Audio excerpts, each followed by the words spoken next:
All right. Good morning, everybody. Hurry up and wait week. No real big data today. Got a couple of auctions, some moves out of Japan. If you were looking at finance juice this morning from the overnight,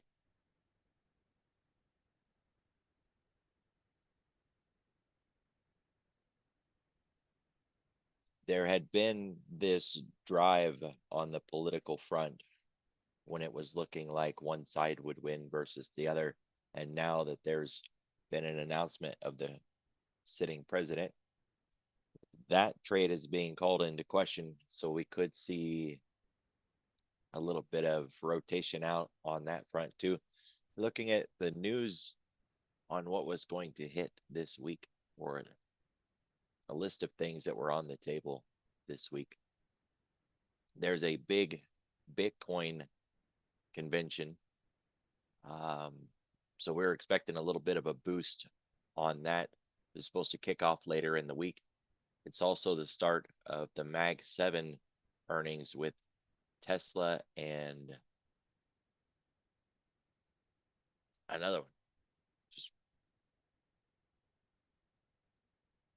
the conference. It's a 3-day Bitcoin conference. So Riot, MSTR, Wolf, Coin, the typical group. It's also an investor day event for NVEE on Thursday, July 25th. Google and Tesla is going to be the ones kicking it off when it comes to the Mag 7 earnings.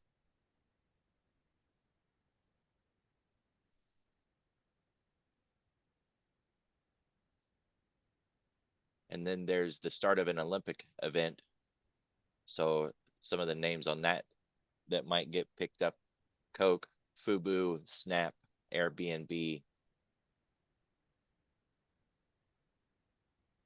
and NVIDIA bought a bunch of SERV.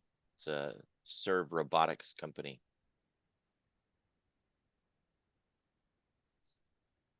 Like I said, boring front. Europe's looking decent. Small caps, about 0.25%. Hong Kong's actually up off the floor. The Dow mostly flat. If we're going to see a turnaround in the presidential trade, then could expect to see a turn in healthcare stocks.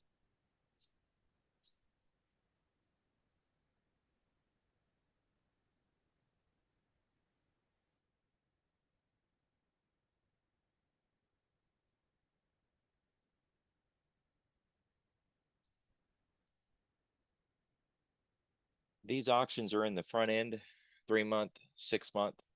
It's not the big ones, but you kind of get in the habit of watching for these auctions. So I wouldn't sleep on them. Remember, we got QRA at the end of the month. It's going to be July 29th and July 31st. July 31st is also FOMC. So we're getting really close to the blackout period if we're not already in it. Usually it's a 10-day window right before FOMC that they go into blackout period. But Yellen isn't, and she's going to be part of the QRA. So anything that involves Yellen, you want to pay particular attention to, see what she's talking about.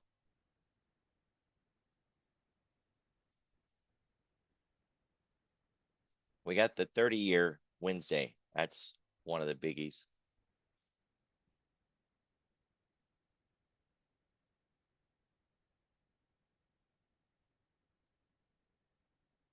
Other than that, it is a slow, boring start to the week.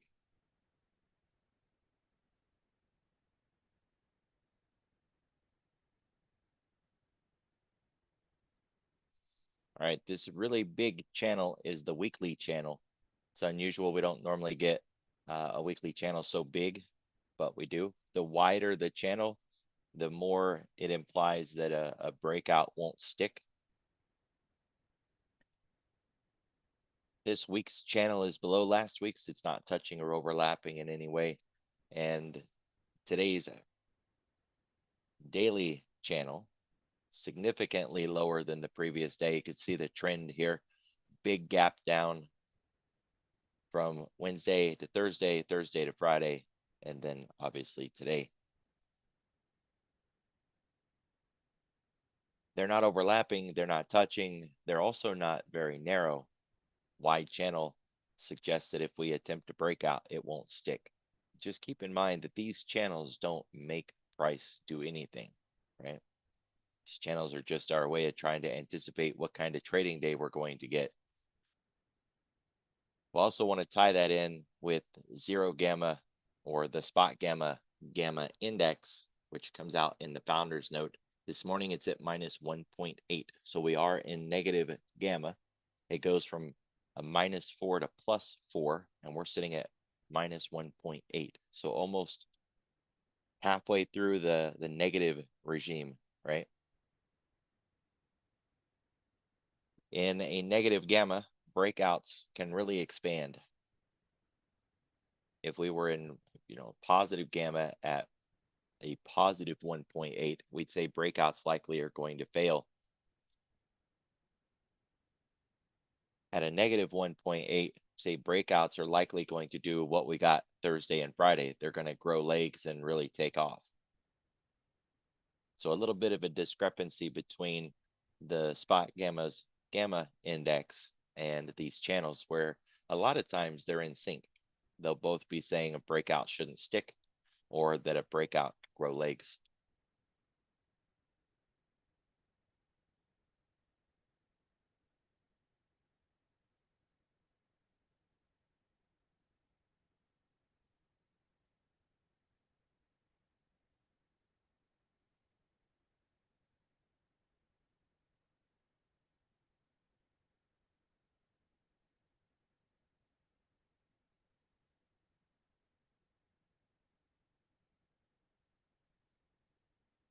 Look at the floor pivot levels for today. They're not as wide, or I should say they're maybe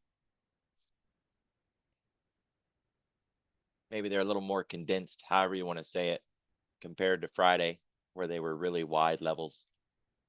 We could easily get to, say, R1, but getting through R2 before the open would be the level we want to get past. Or, getting to S1 wouldn't be an issue. Getting past S2 before the open would be the issue. Doesn't look like we're going to get that on either front.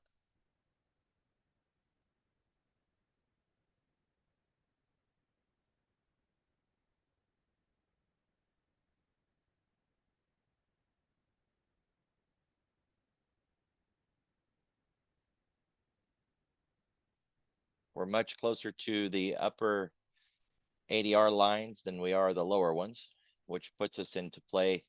It's much more likely that we're going to hit this 55.91 cog line, which is also the ADR half. We attempted a gap close. We didn't get it, but that was darn close. So that's still on the table too. 55.50 is an options level. 55.91 or 55.92 is a cog line. Since we're this close to the red line, it's much more likely that we hit it versus not hitting it. But, we've seen, for an example, where we can get close and still not hit it.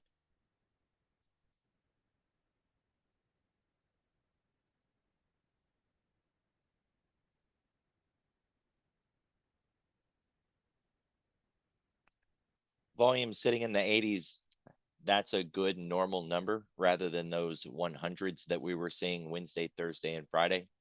So back to a more normalized volume distribution in the overnight hours. We're not really that extended past the VWAP, so we haven't run crazy in the overnight hours. There's no market maker move, so they're not hedging. There's no fear of anything this morning. We're underneath the 20-day. We're underneath the 10-day, and we're negotiating with the 3-week moving average.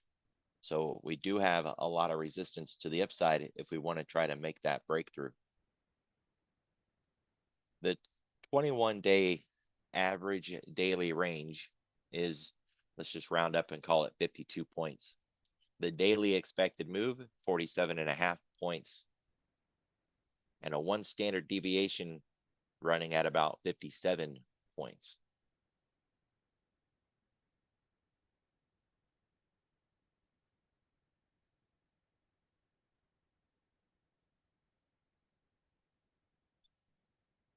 Right, this point of control isn't going to move anytime soon. We've been talking about it at this level for a while, and we're expecting that it's going to stay at this level still for a while.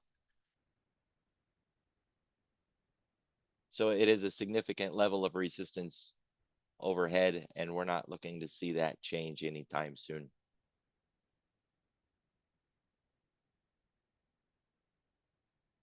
We got a new VPOC from Friday, and we took out this VPOC line.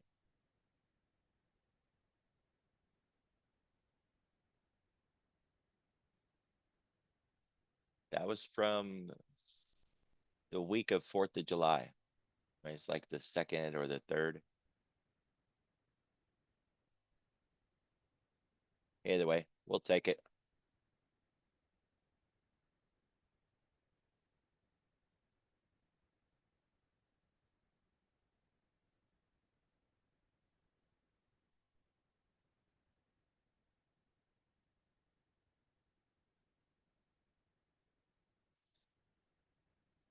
It's another level that really lines up with that 55.50. It's not spot on perfect, but it wouldn't make sense for it to be right on the line anyways, right? Liquidity resides on the other side of the pivot. You'd expect them to front run 55.50 on both sides. So a break to the downside is still going to have to negotiate with that level. Spot Gamma had their AM founders note ready this morning, which was nice. And they were talking about the SPX being at a critical level of support, and how if we lose that support this morning, we could see some serious moves to the downside really quick. Kind of put that into perspective. The last time we had that 5 to 7% pullback,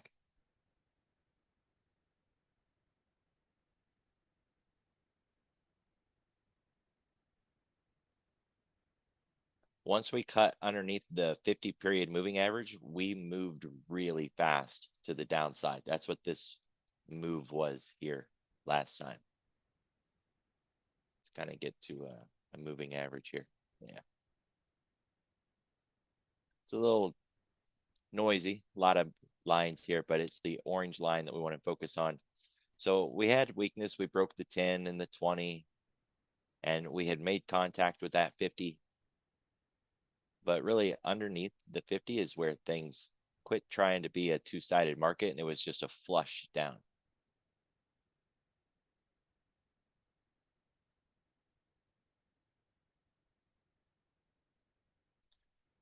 It says 54.98, but call it 5,500.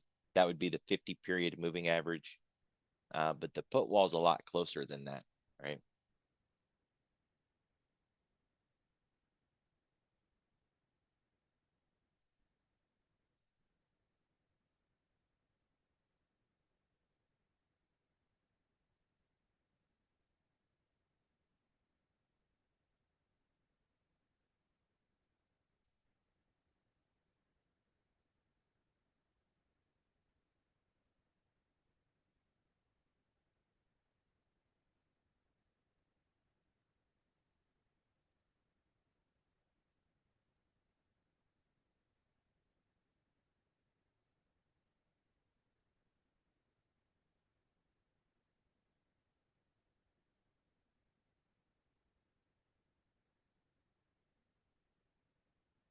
$55.12, $55.11 cog line. put wall's just above it, 55.18. For the ES, for the SPX, it's one of the round numbers. Spy Gamma mentioned that the SPX tested its put wall Friday, so it would be Friday's low is where the put wall is. Notice the call wall is rolled down almost on top of the market, and it's in front of that ADR line. So we can pop above it a little bit, but that call wall is where we expect selling.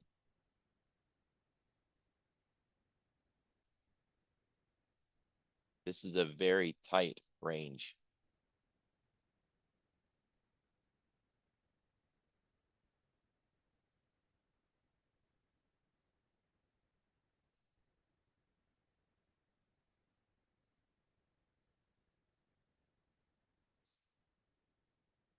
So we have a new VPOC 5550 if we happen to make a move in that direction. Otherwise, we need an inside day breakout. We got to get out of Friday's levels, really start to challenge that big day on Thursday.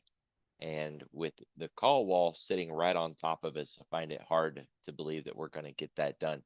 5591 is a cog line too. That's also overhead. There's just so much resistance up there.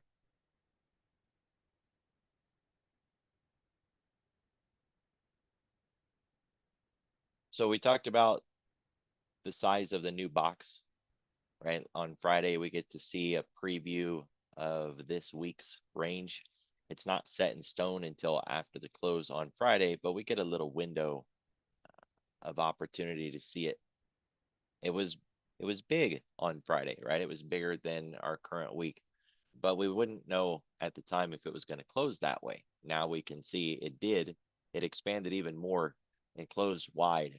So this week has a lot more volatility priced into it than last week. And that makes sense. We got the start of the Mag 7. We got a couple of economic events of note. There's just more volatility priced in. FOMC is next week. QRA also next week. Those are kind of really big deals. But there's a phrase that I continue to go over that when I first heard it, I was just adamantly opposed to it. Like, what are you, crazy? FOMC is a volatility suppressor. Now, the first time I heard that, I really knee-jerk reaction. I just completely disagreed with it. Like, what are you talking about? FOMC is not a volatility suppressor. Have you ever seen price move during FOMC? But that's not what the statement is referring to. It's not talking about when FOMC is announced and the move that we get. Volatility suppressing as we come into the event. So between now and July 31st, as we get closer and closer to FOMC, we're going to see more and more compression of price. Volatility is likely to pick up, right? There's more risk. They're pricing in fears. People are getting insurance, buying puts, whatever. We're going to see price contract and go sideways into FOMC, waiting on data. QRA and FOMC, some big events. So we very likely could end up with some price that looks a lot like this, where we're just sitting in a very tight, narrow range waiting on data. Because FOMC is volatility suppressing. Volatility is a nerd word for movement. It's movement suppressing, suppresses movement.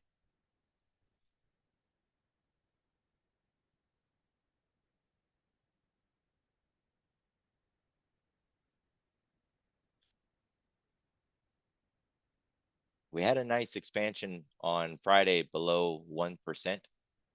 So we're looking at our distance from the 10-day moving average here. We got below 1%. It's not the extremes. We've been much lower than that before. Even just back in April, we were down more than 2% below the 10-day moving average. So we've been lower, right? This is not a big deal. It's good to get a little bit of a pullback now and then. This is shaping up to be one of those 5 to 7% pullbacks like we got the last time. It's not a guarantee that we're going to get one, just because we're starting to pull back a little, it doesn't mean that we're going to get it. This one was only a 3% pullback.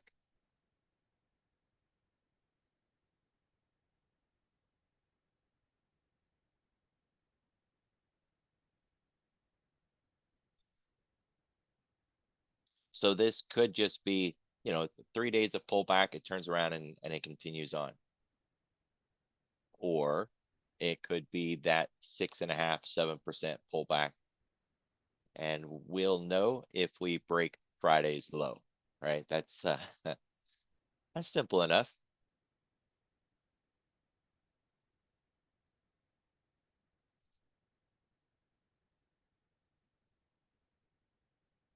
When it comes to the question, are we oversold?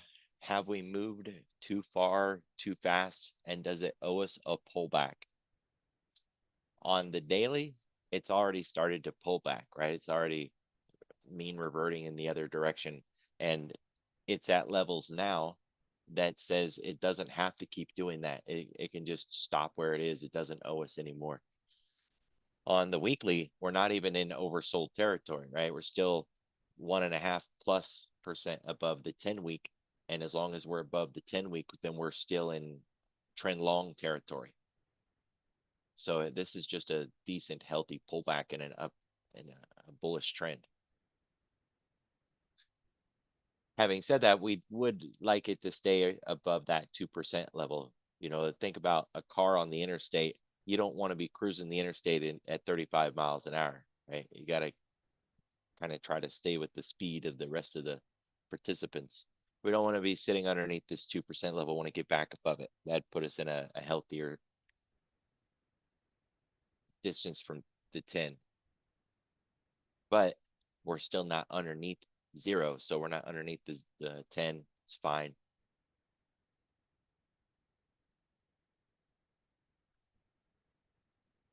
Tech is negotiating with that 50-period moving average. So is building materials. And notice with building materials, it's a really wide pattern, but it's lower highs, lower lows, lower highs again. We're looking for a new lower low, and that would bring it down and test that 200-period moving average. So weakness in building materials, a good shot down to $85 would give us that second lower low. And that would be 2 lower highs, 2 lower lows. That's a full set. That's a trend reversal if you're just using pure price methods. XLE still playing around with the 200 period. It's holding for the moment. It's back above the 50, but if it breaks it, then we're likely going to retest that 200 and see if we can break that.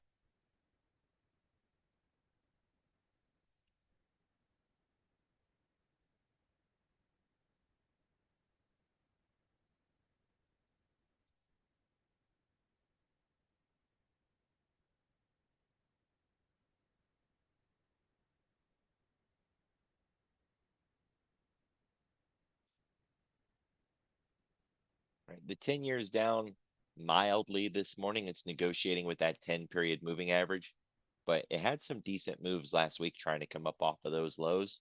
We're stuck in limbo here. It needs to get back above 4.3, or it needs to get down below this low set last Wednesday. Until we do either one of those, we're just in this wishy-washy, halfway, doesn't kind of matter space. It's got to get out of that spot. Above 4.3 should be impactful to the market, and below this Wednesday's low should be significant to the market. But just sitting where we are in between those two, it's not helping, it's not hurting, it's not doing anything. The dollar is above that 104. As long as it's holding that level and above, then it's already impacting the market. We'd have to get below 103.5 at least now to see significant changes to market structure. Gold had some nice moves from Thursday into Friday morning, but I didn't find Friday very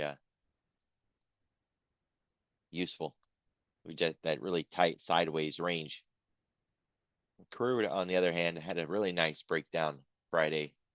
Now we're dipping out like we could try to get a little bit lower. Circle back to gold here for a second. This really tight range can be a good play when we get out of it. I wouldn't really try to anticipate a direction at this point to see what's going on with Japan and everything else. But when we get in a really tight range, we know a market is building up energy. And without trying to anticipate what direction we're going to spend that energy, just knowing that it could make another move like this, either to the upside or the downside, makes it worth paying attention to if we don't have anything else to play.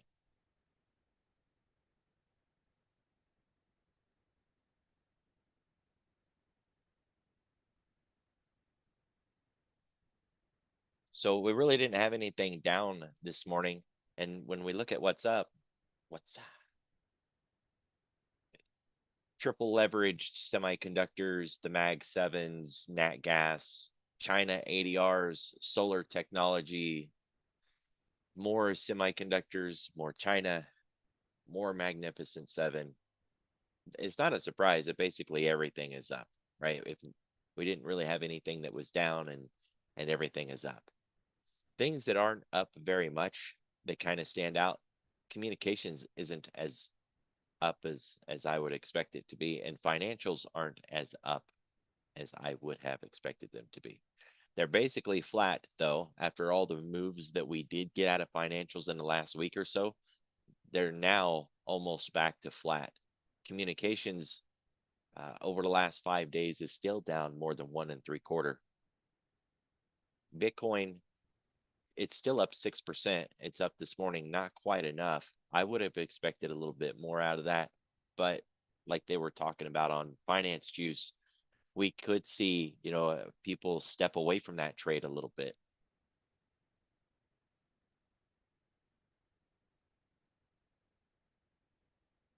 More Bitcoin, Bitcoin, Bitcoin.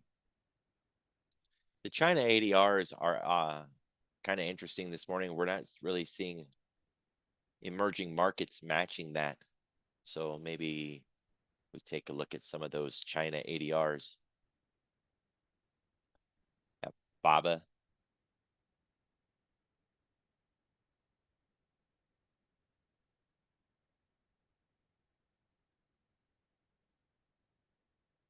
So a little gap up in BABA. It's inside day breakout outside of Friday's range, sitting in Thursday's zone. Wednesday and Thursday combined is going to be a significant level to try to get through. So far, so good. And we're just talking day trades here, right? It's not like we're thinking that the China names are going to make some sort of miraculous recovery. Baidu, another one of those names, inside day breakout, completely outside of Friday's range, stuck within Thursday and Wednesday's range, which are overlapping each other. JD, it's the same thing, only Thursday and Friday were overlapping. So it's outside of Friday's range, but still got Thursday to deal with. Monday, Tuesday, Wednesday, and Thursday. What a tight range. This thing was like in a squeeze. So it's back in the zone, like a draw with a raid, and now the move. It's kind of interesting setup.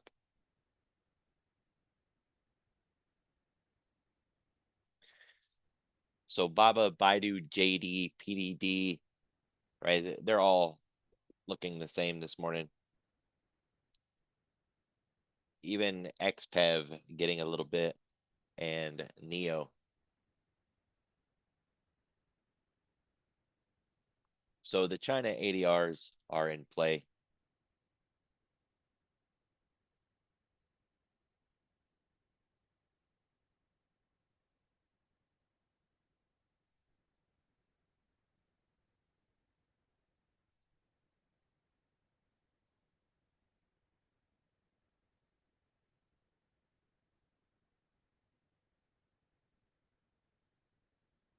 And pot stocks also making some moves.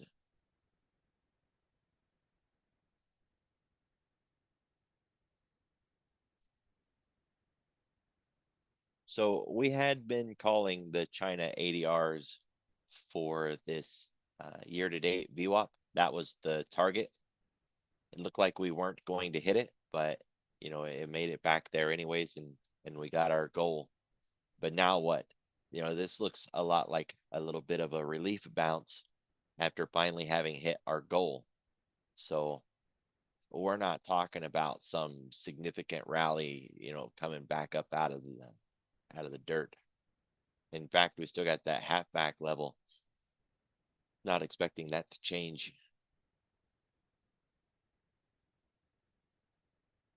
What we can do, tighten all this up to the latest leg down. Now that we've popped up, we got that 28.5 level. Let's get through that. That'd be our halfback for a move back up.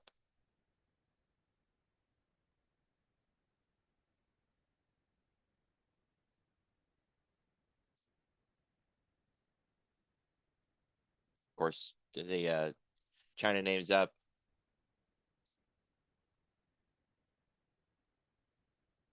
This moving tan solar, it's another one I wouldn't expect a whole lot out of it. We are inside day breakout, but you can see how all that selling has been coming in. Anything above 43 just gets sold. Plus, we've got that year-to-date anchored VWAP at 44. So I wouldn't expect a whole lot out of solar here.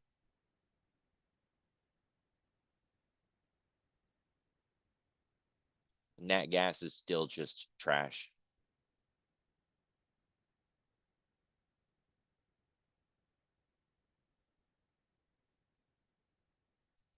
There was an article pointing out some bullish flows in the oversold space, meaning there was some short covering spotted. That would tie in with the small caps. But Spot Gamma still got the small caps as a short into 210.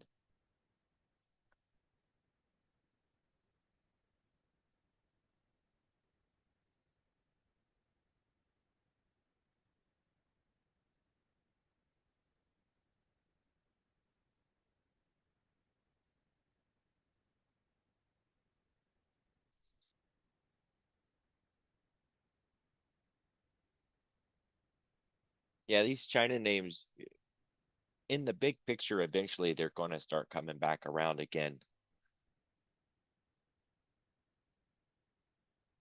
Baba, Baidu, JD, PDD, XPEV, all those guys, they'll eventually be a good play.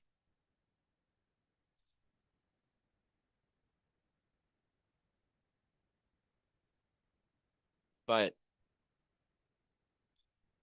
they took a little bit of a hit, right, with all the tariff talks and sanctions.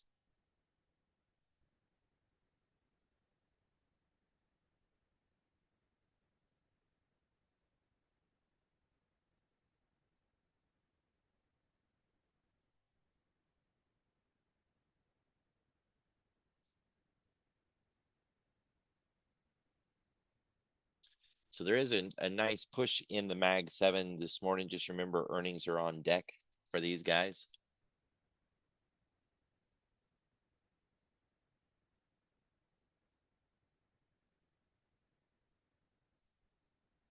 So Microsoft, we got that year-to-date anchor to VWAP.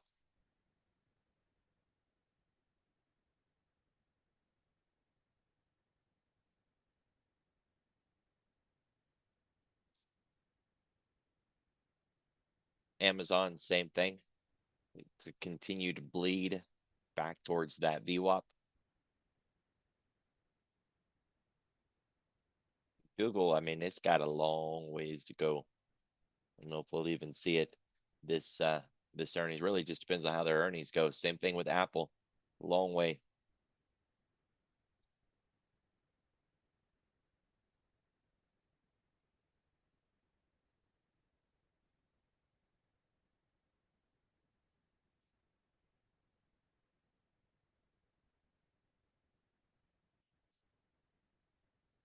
it's a boring news morning where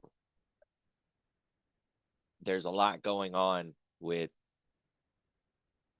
names that it's not even names that are being traded, right? It's all the presidential stuff and waiting on data for next week. This is just going to be a really slow Monday. Watch these trigger levels though. Volatility, zero gamma. That call wall is going to be, well, let me rephrase that. That call wall is anticipated to be a significant resistance level, right? That's where we expect them to monetize their calls. If you're long calls, what do, right? When you're ready to monetize, you sell them. So that's kind of the idea behind, we're expecting a lot of trading activity at that level. Plus, it's 55.92 and 55.91 cog line, and it's an ADR level. So it's like multiple levels of resistance there. I'm not saying that we can't get through there, because price can, and it has proven that it can do whatever it wants. Just base case argument, I don't see how we get through that level without some sort of catalyst or news that gets us through that level. And we don't have anything that big on the table today. So with that, guys, watch the clock. Be careful. Be safe. I'll see you all tomorrow.